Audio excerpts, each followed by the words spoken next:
those who study history, and do so as historians, must periodize time. This means that historians basically run an artificial and provisional act. Time, after all, is continuous. Thus, any division of time is always the result of retrospective historical studies, and it is heavily influenced by what emerges from a careful examination of sources.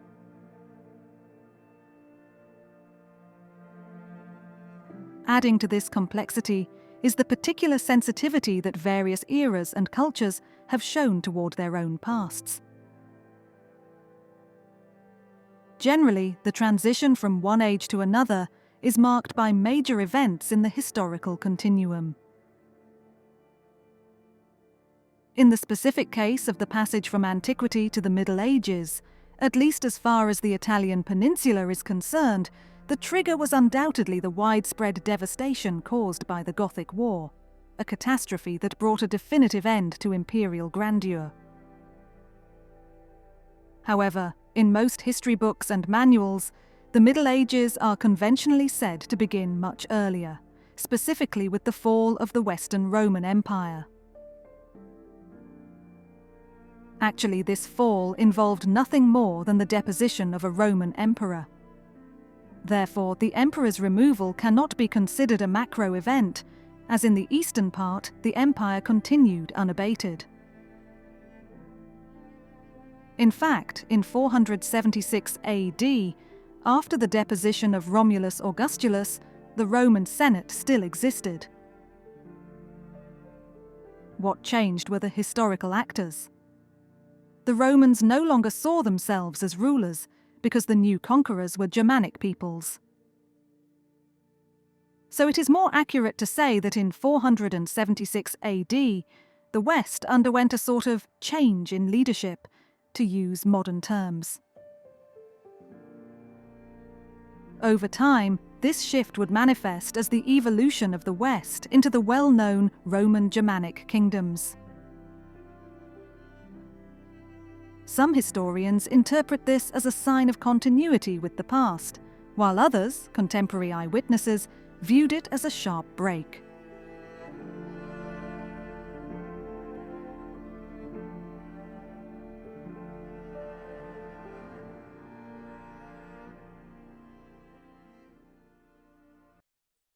Recent historical researches have increasingly emphasized the transitional nature of the period between the Roman Age and the Middle Ages, defining a kind of liminal era that I rather prefer to call, just on a personal note, a limit situation, globally known as Late Antiquity.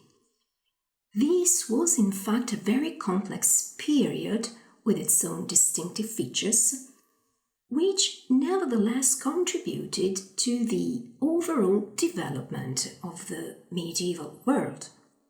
Furthermore, during and after the mid-19th century, scholarly works on late antiquity radically altered the standard approach to pre-medieval history previously and perhaps a little bit dismissively referred to as the Lower Empire, or, according to my native Italian, Basso Impero.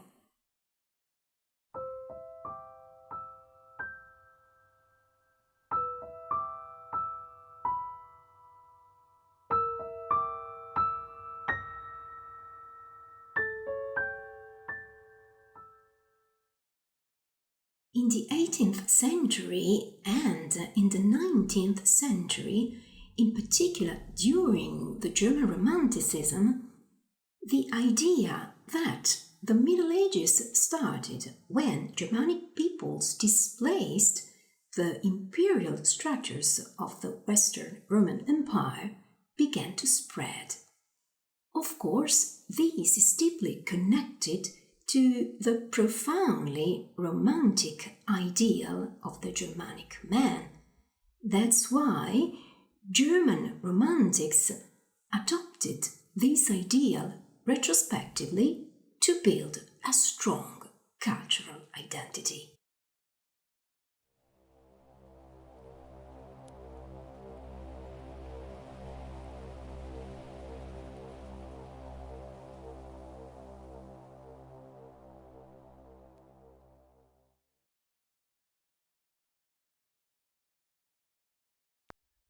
Walter Paul, a historian and expert on this difficult period of Roman-Germanic coexistence, is actually skeptical about the traditional and standard barbarian-Roman dichotomy, favoring instead the concept of a shared identity, meaning a more flexible notion of the ancient Greek word ethnos.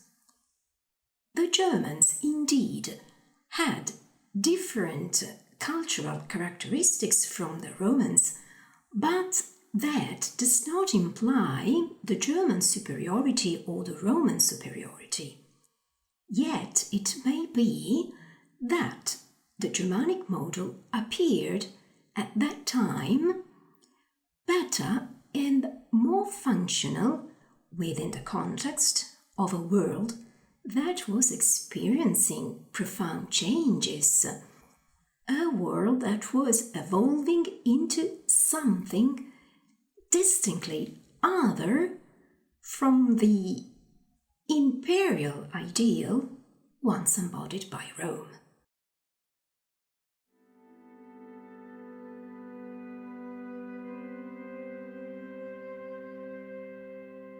Specifically, the term Late Antiquity originates from the work of Alois Riegel, a Viennese art historian more than 1 century ago. Riegel was actually the first to use the expression late antique, making reference to a series of textiles notable for their unique features. So distinctive, in fact, that Riegel himself compiled a catalogue and wrote its introduction with great care.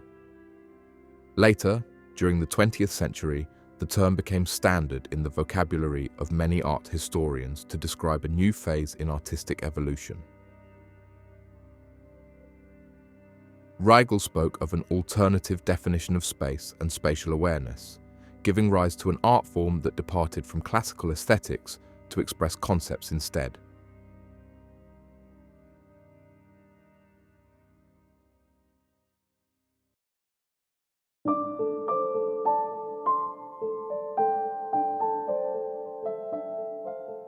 The periodization of late antiquity remains debated. As for its end, proposed dates include the Longobard invasion of the West in 568 AD or Justinian's death in 565 AD for the East, representing a historical period in which echoes of classical art just vanished. Its conventional beginning is often associated with the Diocletian Tetrarchy or Constantine the Great, though some scholars have traced it back as far as the Severan dynasty. It is not surprising that the term late antiquity arose in the 19th century, the age of Romanticism, a peculiar moment in history quintessentially devoted to decay as a source of new artistic and literary experience. The first phase of late antiquity began with Diocletian and the Constantinian Empire, extending until the death of Theodosius. During these years, persecution of Christians ceased, and Christianity, granted freedom of worship by Constantine, was later made the state religion under Theodosius through the Edict of Thessalonica. Even under Diocletian, the empire had changed significantly. It had become bureaucratized, and this bureaucracy came with a high maintenance cost.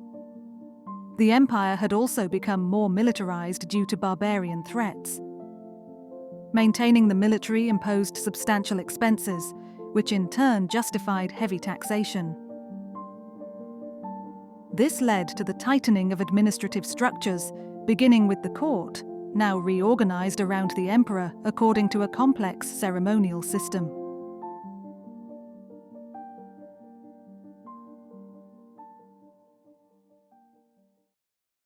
Regarding the army, a paradox arose. Despite high maintenance costs, recruitment problems became increasingly severe, especially in the 4th century AD.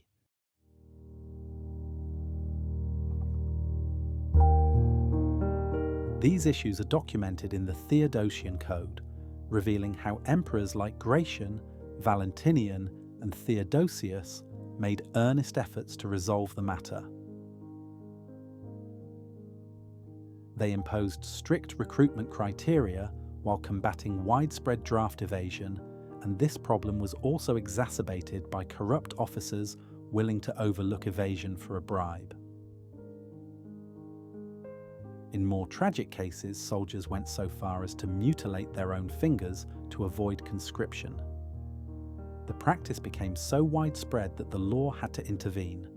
Those who self-mutilated would still be required to serve.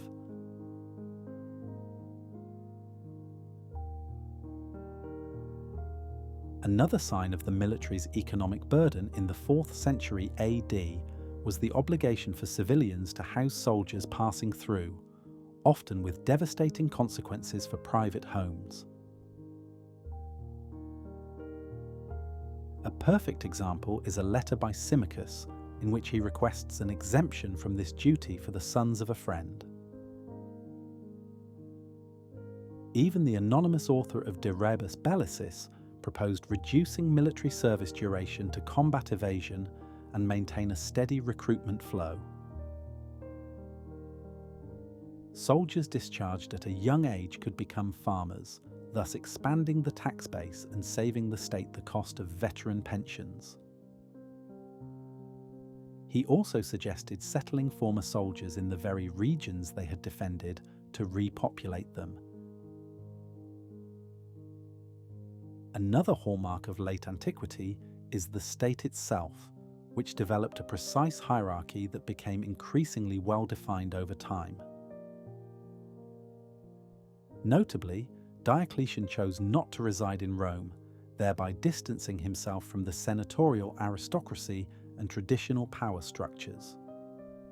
While it is incorrect to label the Senate as a mere municipal council, there was a clear transformation, particularly as the equestrian order was absorbed into the senatorial class. The Senate remained a prestigious political pathway, but the balance of power had shifted, and the aristocracy focused more on defending its class identity and interests, largely based in southern Italy. The Senate, in essence, no longer held real power. Though one still entered through the cursus honorum, quaestor, praetor, consul, the magistracies had lost substance. By late antiquity, quaestors and praetors were mainly organizers of public games, and the title of consul had become an honorary designation granted by the emperor.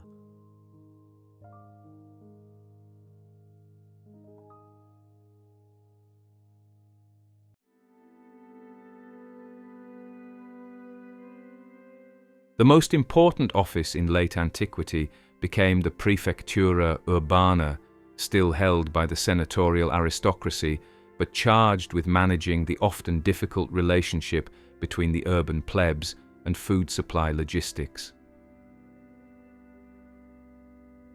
The 4th century AD was a very complex time. It inherited Diocletian's dominion, a form of totalitarian state where raison d'etat came before individual needs. However, some regions of the empire remained productive and did not seem strangled by an oppressive economy focused on taxation only. Since Diocletian, the state had become heavily bureaucratized, with significant expenses for both administration and the military.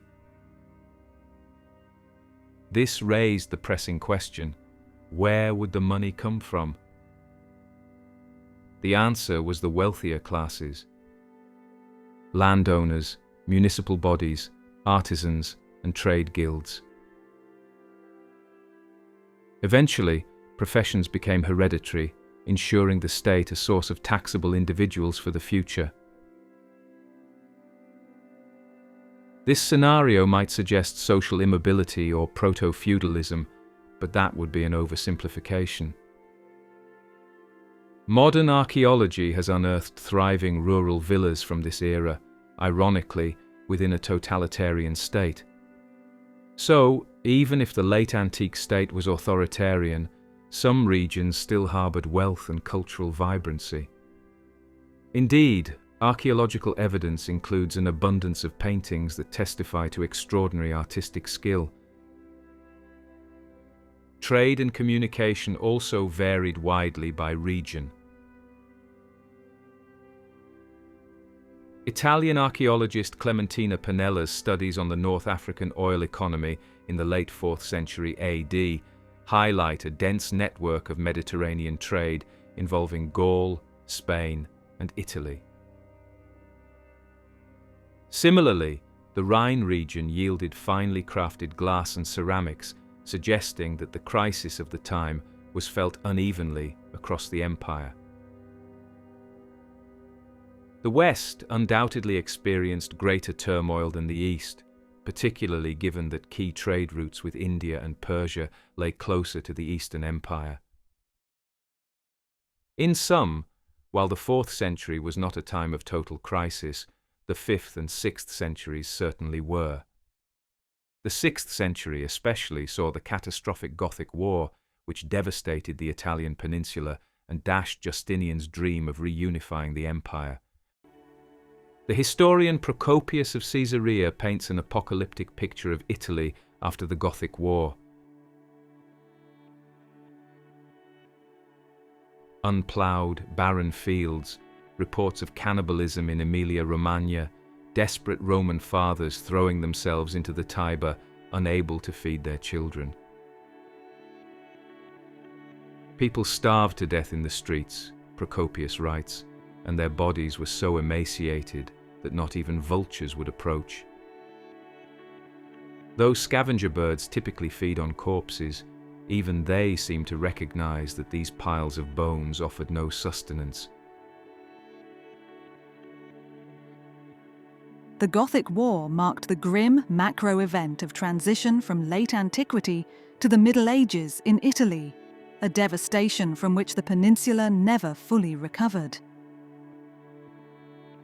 While European states were forming in the Middle Ages, and the medieval era is fundamentally the history of Europe, Italy never became a unified state. Instead, it remained a land conquered by the strongest ones, century after century. The Kingdom of Italy was proclaimed only on March 17, 1861, in Turin, marking the end of a long era of division and the beginning, at least on paper, of a unified national history.